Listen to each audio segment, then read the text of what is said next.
Hi, and welcome to this first video log that I've ever done. I've never really done one of these before, and I guess the reason for thinking about doing a video log today is that it feels to me like this week's been a really interesting week for me. On Tuesday I went to my son's graduation down in Bristol and watched him go up and get his degree after 3 years of hard work. And then on Wednesday, again I was at a second graduation ceremony, watching students that I have taught over the last 3 years go up and collect their degrees. And then today, lunchtime today, I've been to the funeral of a good friend. Not necessarily a close friend, but a good friend. Someone who got that real sense cared about me, and someone who I cared about. And I guess, you know, when you go through that in a week, it gives you quite a lot to think about.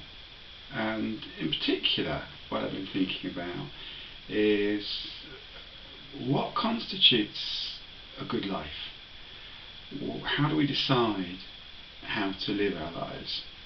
And then linked into this was very much my thinking around something which you may or may not have come across before, which is something called Pascal's gamble. Blaise Pascal was a French philosopher from several hundred years ago, and he reasoned this way: either there is a God or there isn't a God.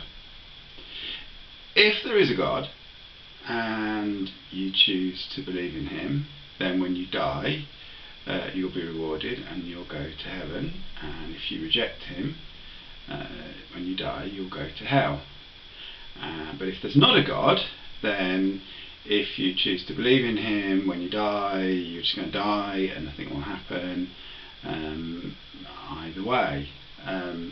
So given the fact that if you don't believe in God you might go to hell, you might as well believe in God. And this was Pascal's gamble.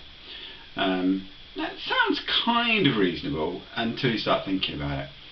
And the biggest problem when you start thinking about this is that this only really works if you're comparing believing in God with not believing in God. But there are lots and lots of religions on the planet, and lots of different concepts of what God is and who God is. Quite a few of those don't just say you've got to believe in God, but you've got to believe in their God. So you might be in that situation where if you happen to believe in the wrong God, you would still go to hell. So you're a bit stuffed, really, aren't you? And this is, I mean, even I think within Christianity, I think, you know, the thought that a Christian God would not see through that idea that you weren't really following God, you were just kind of making a logical gamble. Can't really see that would impress a Christian God. But there we go, that's by the by. But it got me thinking about a very different way of considering Pascal's gamble. And it really doesn't really affect whether you believe in God or not, but does affect how you see yourself and your life, how I see myself and how I see my life. Let's take the one thing that we can be pretty confident is not a gamble, and this is the fact that I'm going to die, and you're going to die, everyone watching this is going to die. Now we can't prove that. There's maybe reasons why that's not the case, but the empirical evidence we have so far means that we can be pretty confident we're all going to die at some point. But what does that mean? What does it mean you're going to die? And I'm going to suggest to you, this really comes down to how you see yourself. It's very much what I've been thinking about. So what I was thinking about when I was sat there in Steve's funeral, and I was thinking about the impact that Steve had on people's lives. And if you say you are going to die, I am going to die, what do I mean by that?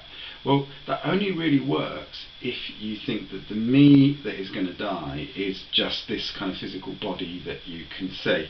If that's all there is to me, then yeah, that's going to die. This body is going to break down.